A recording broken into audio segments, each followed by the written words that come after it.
Bom dia a todas e todos, bom dia para você que nos assiste pela Pop TV em Sobradinho e Porto Alegre ou nos escuta pela Cultural FM em Santa Catarina e no Rio Grande do Sul. Bom dia também para você que está nos acompanhando pelos nossos canais do YouTube. Sejam todos muito bem-vindos e bem-vindas a mais um ICL Mercado Investimentos.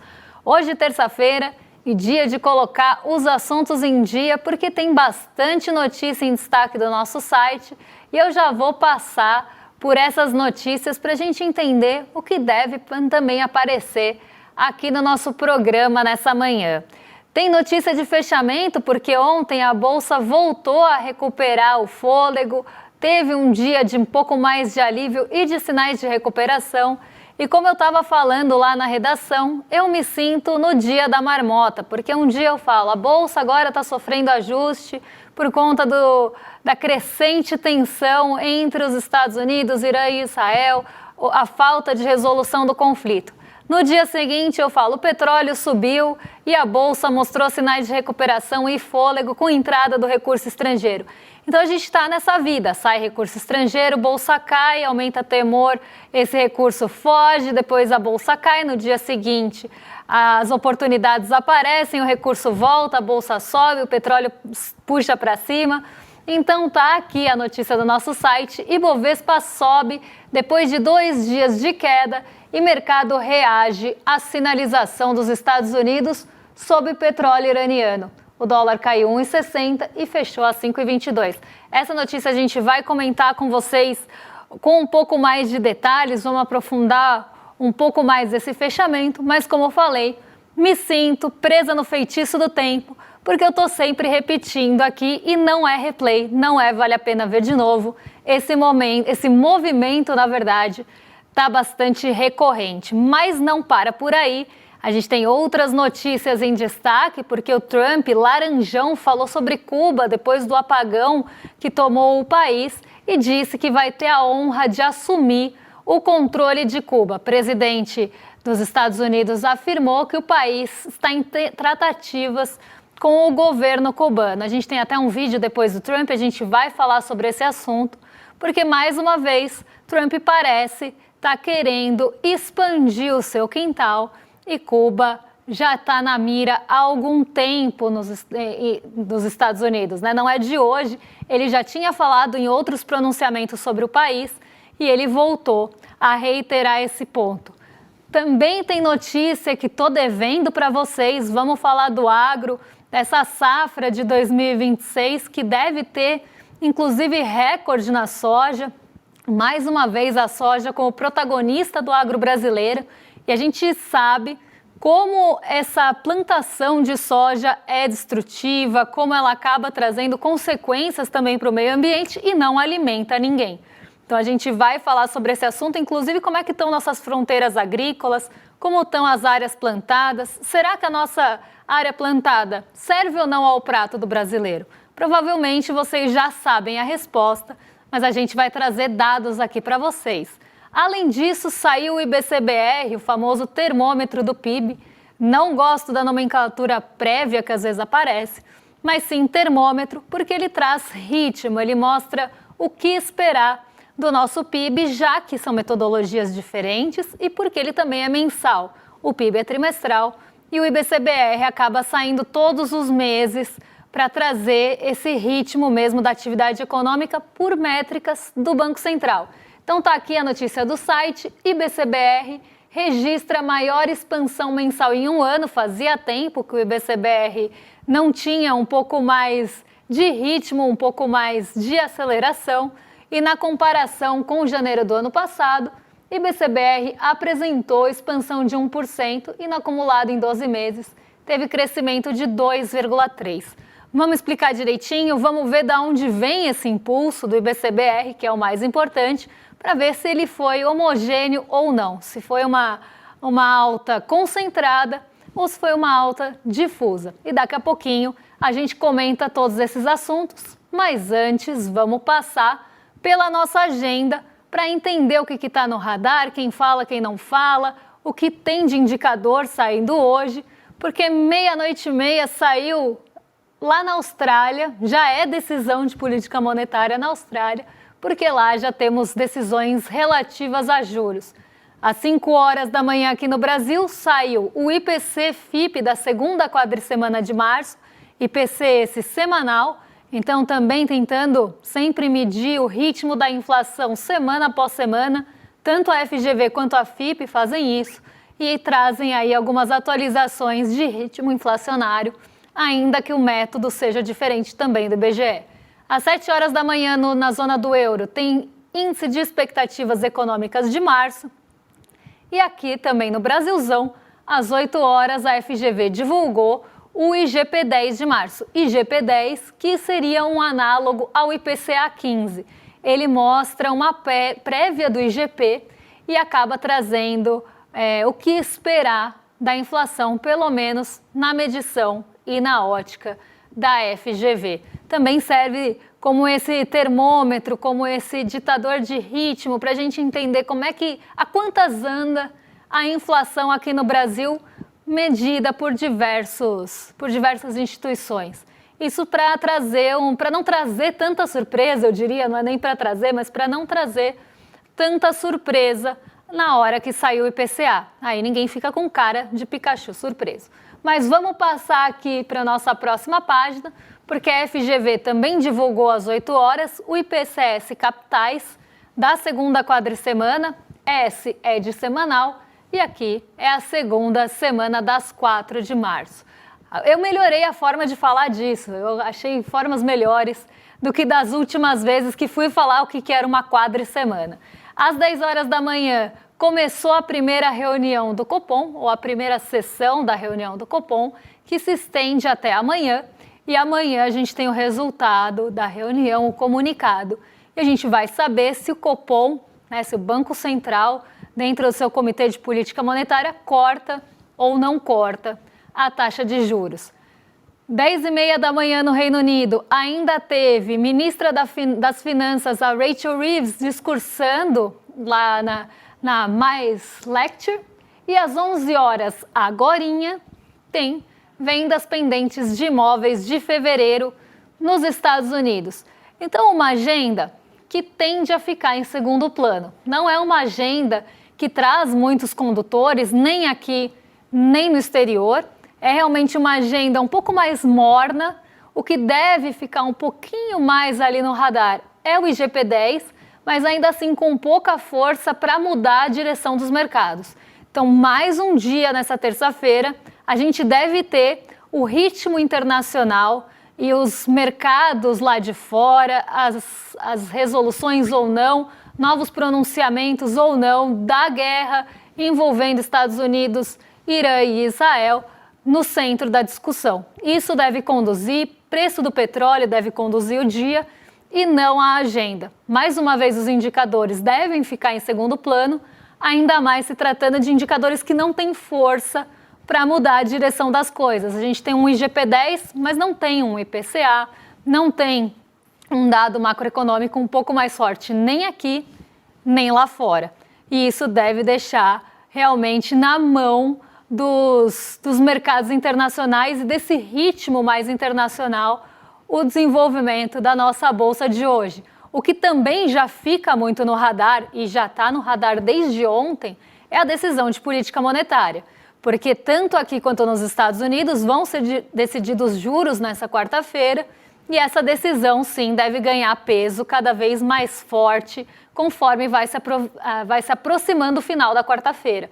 E isso já está no radar, isso já está sob os holofotes e deve ganhar cada vez mais peso e mudar. Isso sim tem peso e tem possibilidade de mudar o direcionamento do mercado caso os mercados de juros comecem a trabalhar aí de forma um pouco atípica ou responder mais às questões internacionais. Mas no cerne aí da coisa, a gente deve ter ainda as questões envolvendo geopolítica e a tensão entre os Estados Unidos, Irã e Israel no centro de tudo.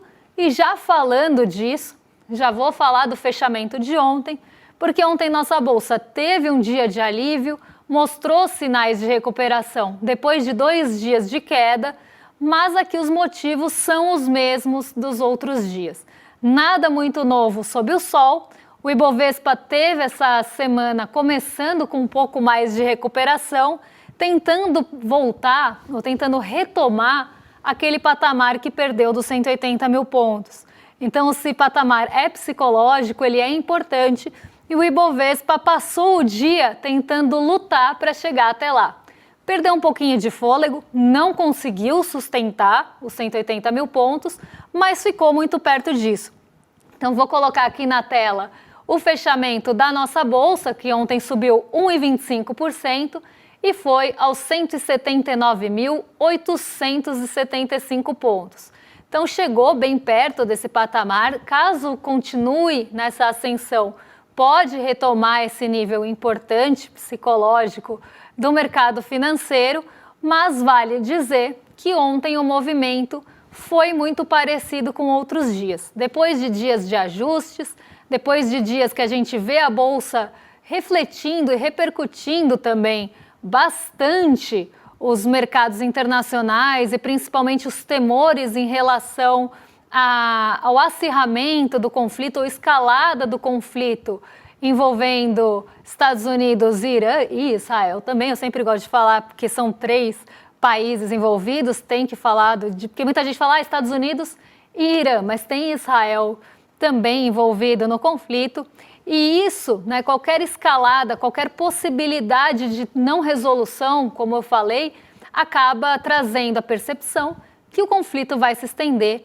que ele vai se esticar, e se isso acontecer, os temores vão ficar cada vez maiores, as consequências vão ficar cada vez maiores, e isso começa a afetar outras economias por conta do petróleo. Ontem não foi um dia diferente. A gente teve alta no preço do petróleo e isso sustentou bastante a alta do Ibovespa, porque nós somos um país exportador de commodity e que tem esse peso um pouco maior das empresas ligadas às commodities na nossa bolsa. Mas mesmo em dias que o petróleo tinha avançado, a nossa bolsa não subiu na mesma proporção. Outros dias que a gente teve alta do petróleo, no fim da semana passada, o Ibovespa não subiu, não acompanhou. Só que ontem foi um dia já de recuperação. Então, depois de 2 quedas seguidas, com esse aumento de temor, em uma semana importante para a decisão de juros aqui e lá fora, o Ibovespa estava mais naquele compasso de espera, com esse sentimento de cautela um pouco mais aflorado. Quando a gente tem um pouco mais de calma, depois passados esses 2 dias de um pouco mais de turbulência, os preços já caíram. Quando os preços caem, os investidores voltam comprando. É um movimento especulativo, por isso que eu falo, né, a gente não pode também achar que esse recurso vai ficar aqui ad eterno ou que ele está aqui para tentar fomentar alguma coisa, porque ele não está. Ele vai sair quando achar uma possibilidade melhor de ganhar com outros mercados, como os juros, como o dólar, e volta quando vê potencial de valorização. Então, assim que cai o suficiente, o recurso volta aqui para tentar buscar oportunidade de potencial de valorização e aí a força compradora acaba tomando a dianteira e a bolsa volta a subir. Por isso que parece que a gente está numa gangorra, né? Dia sobe, dia cai e eu tô, como falei, presa no feitiço do tempo. Ontem, como foi um dia de alta de petróleo, a gente teve a participação da Petrobras nessa alta. A Petrobras participou da festa ontem, subiu 1,50 na ordinária e 2,04 na preferencial. E a Vale, que tinha caído nos dias anteriores, mesmo em meio à valorização do minério de ferro, ontem também conseguiu mostrar algum sinal de recuperação e participou também dessa alta. Aqui eu estou falando das duas porque são ações de grande peso no Ibovespa, que tem essa contribuição maior quando sobem para levar o Ibovespa para o terreno positivo. Mas acabou um dia até de uma generalização dos ganhos, depois realmente dessas quedas um pouco mais fortes. E em Nova York, também, quando vocês veem aqui os índices, eles foram para o positivo. O S&P subiu 1,01 e Nasdaq 1,22, justamente mostrando essa recuperação do fôlego depois de quedas consecutivas lá fora também, por conta dessa tensão e acho que mais do receio da tensão escalar do que da própria tensão escalando.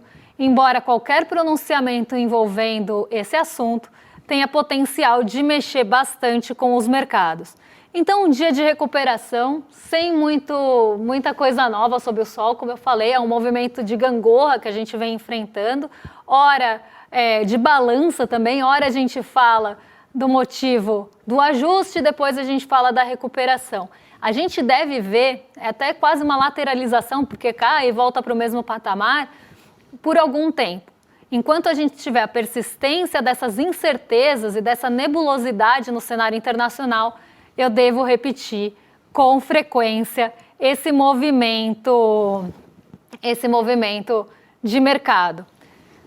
Vamos mudar de assunto agora, mas não tanto, né? A gente vai falar das ameaças e dessa fala tão polêmica de Donald Trump, que disse que vai ter a honra de assumir o controle de Cuba. Cuba que vem enfrentando um apagão geral e muito disso em consequência dos próprios embargos dos Estados Unidos. A gente nunca pode tirar isso do foco, porque o que Cuba enfrenta hoje acaba sendo uma consequência de tudo que Estados Unidos estão fazendo com Cuba. Então, a gente tem, né, as crises energéticas acontecendo lá e se aprofundando também como consequência desses embargos e das sanções dos Estados Unidos cada vez mais acirradas em relação ao país vizinho e caribenho ali dos Estados Unidos, que tem um posicionamento também muito importante. Isso tem que ser frisado também. Os Estados Unidos têm um interesse ali em Cuba até pelo seu posicionamento geográfico, mas também tem toda essa questão de sufocar Cuba para tentar depois fazer o que Donald Trump está falando aqui, que é assumir o controle, que seria uma honra para os Estados Unidos assumirem o controle sob o governo de Donald Trump em outro país. Mais uma vez a gente vê, né, quase que esse imperialismo dos Estados Unidos se impondo a outros países. A gente já viu os Estados Unidos com essa imposição na Venezuela, depois eles foram mirar no Irã e agora, e isso não é de hoje, já tinha sido falado em outras ocasiões, a mira está voltada para Cuba. A gente tem um trechinho da fala de Donald Trump, a gente vai passar e na sequência eu comento com vocês o desfecho dessa história para a gente terminar esse assunto. I think Cuba, in its own way, if tourism and everything else, it's a beautiful island, great weather. They're not in a hurricane zone, which is nice for a change, They won't be asking us for money for hurricanes every week. But I think Cuba's the end. All my life I've been hearing about the United States and Cuba.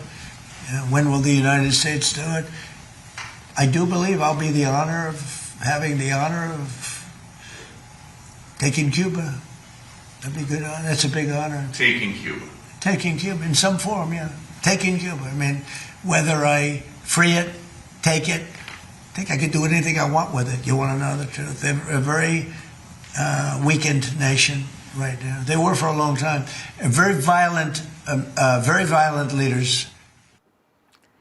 E eu acho que o mais interessante aqui, né, quando a gente pega essas falas de Donald Trump em relação a Cuba, eu até separei aqui o trechinho que ele fala que espera ter a honra de tomar Cuba e durante seu mandato, né? E quer dizer, quando ele fala em tomar Cuba, ele fala em libertar ou tomá-la. Posso fazer o que quiser. Se quer que diga a verdade, é uma nação muito debilitada nesse momento. Então ele está vendo um outro país, um país que foi asfixiado pelo seu próprio, não só o seu governo, mas uma história de governos estadunidenses desde sempre asfixiando Cuba, e agora ele fala, eles estão numa situação muito debilitada e eu posso fazer o que eu quiser. Eu posso chegar lá como se fosse...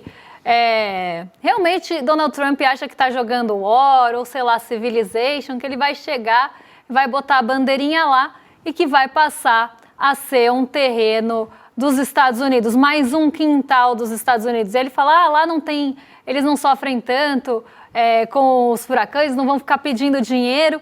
E quando ele fala, eu acho que a pior frase aqui não é nem tomar Cuba, mas quando ele fala, quero libertar ou tomar. Porque essa palavra de libertar, libertar do quê? né, Donald Trump? Do que você quer libertar Cuba? Da própria asfixia que os Estados Unidos impuseram a Cuba? Ou tomá-la, posso fazer o que eu quiser, porque é uma nação muito debilitada. Então está tão fragilizada pelas próprias consequências do seu país que agora parece que é só chegar lá e tomar. Mais uma vez, Donald Trump mostrando que ele acha que pode fazer o que quiser em outros países, né? Em uma coisa, numa esfera extraterritorial dos Estados Unidos, como se fosse dele. Donald Trump, quando fala de Cuba, quando fala da Groenlândia, quando fala da Venezuela, quando fala do Irã, quando até falou do Canadá, o que ele dá a entender é que os países são dele se ele quiser e que ele vai chegar lá e vai tomar conta. Assim como ele falou também da Groenlândia, que se ele quisesse poderia comprar ou tomar a Groenlândia.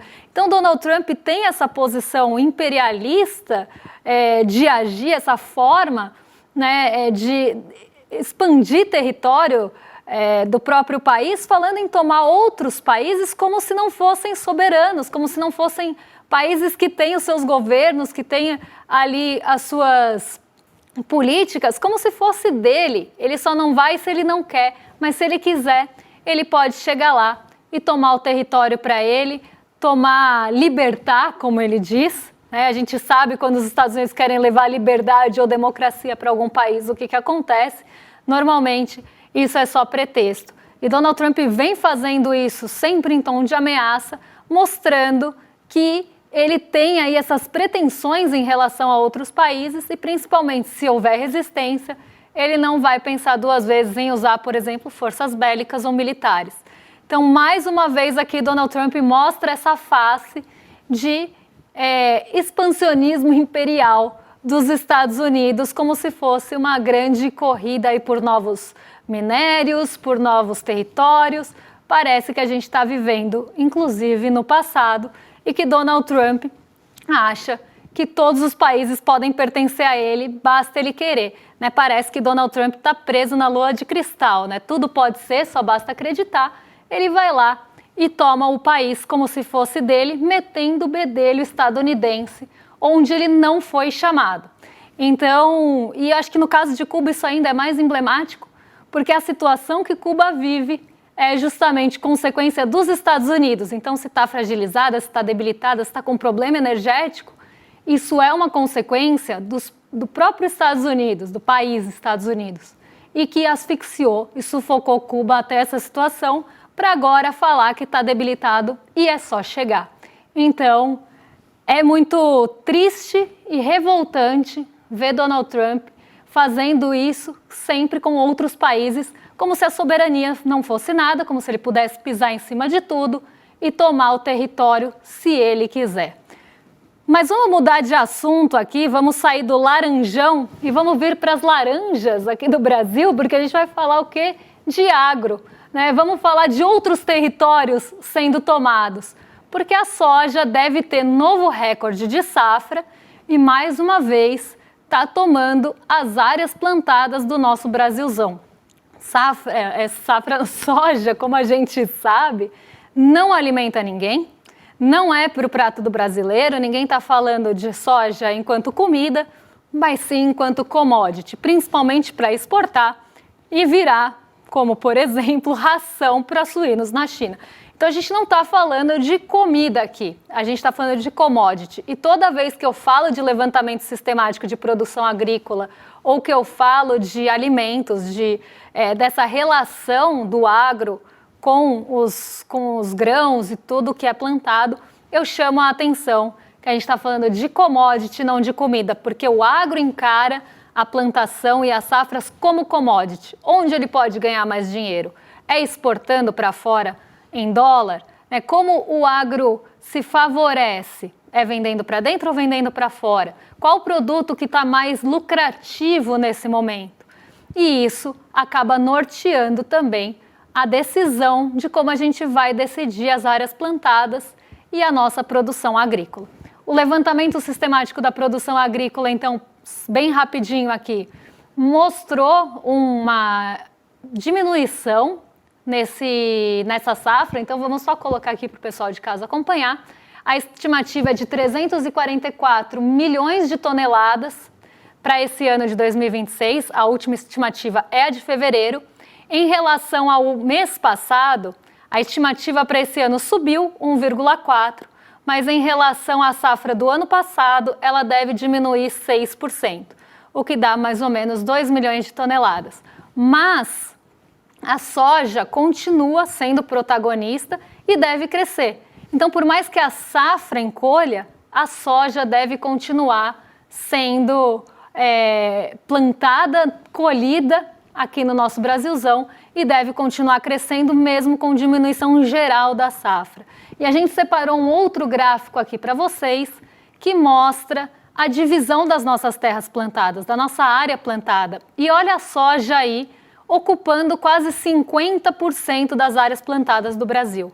É disso que eu estou falando. Quando eu falo em agro, a gente está falando de agroexportador, agro que produz para fora. E quando a gente fala de soja, é justamente isso, é 50% de toda a nossa terra plantada, dos nossos hectares plantados, indo para um bem só, que é exportado. Aí a gente bota o milho na conta, que também é para exportação, a cana-de-açúcar, que tem toda aquela questão que envolve a escolha de produzir açúcar para vender fora ou produzir etanol aqui para vender dentro, e aí vale o que lucra mais. Se o dólar tiver lucrativo o suficiente e for melhor vender açúcar para fora, é para isso que vai a cana-de-açúcar. Agora, se tiver alguma oportunidade aqui dentro de ganho, por que não deixar aqui? Sempre o lucro como guia também dessa produção. Arroz está lá 1,8, o feijão está ali, coitadinho, 2,8. Somando os dois, né, dá pouquíssimo aí, não dá nem 6% da nossa produção. Né, dá 2,8 aí, dá nem, quase não dá 5. Né? Então, muito pouco do grão ou da produção de grãos fica aqui no Brasil, fica para o brasileiro, e grande parte, milho, trigo, soja, a cana também, o café, porque também não fica aqui, normalmente são voltados para a exportação. São bens e grãos plantados e colhidos para serem exportados e para serem negociados como commodities, e não para alimentar o brasileiro. E isso mostra, né, onde estão os interesses do nosso agro, que não é pop. O agro é mais tóxico do que pop e não pensa em alimentar ninguém. Pensa realmente em lucrar e pouco se preocupa com o meio ambiente. Então, sempre aquele agro depredatório que degrada solo e tudo mais, sempre buscando a maior lucratividade, ainda que as próprias consequências climáticas depois recaiam sobre o agro. E eu sempre falo, karma is a bitch. Agora, quero convidar vocês para participarem do nosso grupo de WhatsApp em icl.com.br/grupo. Então, quer receber notícia de economia, de política, o que está no nosso radar do ICL Notícias, é só entrar no nosso grupo de WhatsApp e não só você fica sabendo das melhores notícias e das notícias do nosso portal, como também das novidades do ICL em primeira mão. Eu estou curiosíssima para saber o que vem por aí, acredito que vocês também. Então, é só entrar aqui no QR Code, escanear na tela que já é redirecionado para o grupo, ou clicar no link que está aí embaixo, icl.com.br/grupo. Vamos arrastar para cima, para os rolezeiros não brigarem comigo, porque agora vem o William De Luca e Guga Noblar na sequência, mais do que excelente companhia no Rolê ICL a partir de agora, e amanhã, super quarta, a gente vai trazer as perspectivas para essa decisão importantíssima. Será que vem corte? Será que não vem? Vamos ver o que estão esperando no mercado e na quinta a gente fala da ressaca. Um beijão e até lá! Fala pessoal, tudo bem? Leandro Demore aqui para dar uma notícia incrível. O ICL tem sua própria revista digital, a revista Liberta, um novo espaço de jornalismo profundo, crítico e com a nossa cara, feito para quem quer entender o Brasil e o mundo além da superfície. Na revista Liberta, você vai encontrar os maiores articulistas e colunistas com análise sobre política, cultura, atualidades e, claro, muito pensamento crítico. Esse vai ser o nosso espaço semanal de reflexão em profundidade. Faça agora mesmo a sua assinatura. Acesse icl.com.br/revista. E se você já é aluno ou aluna de algum curso do ICL, tem um benefício especial para fazer parte disso com a gente. Um desconto exclusivo para garantir a sua assinatura. Revista Liberta é o ICL em profundidade.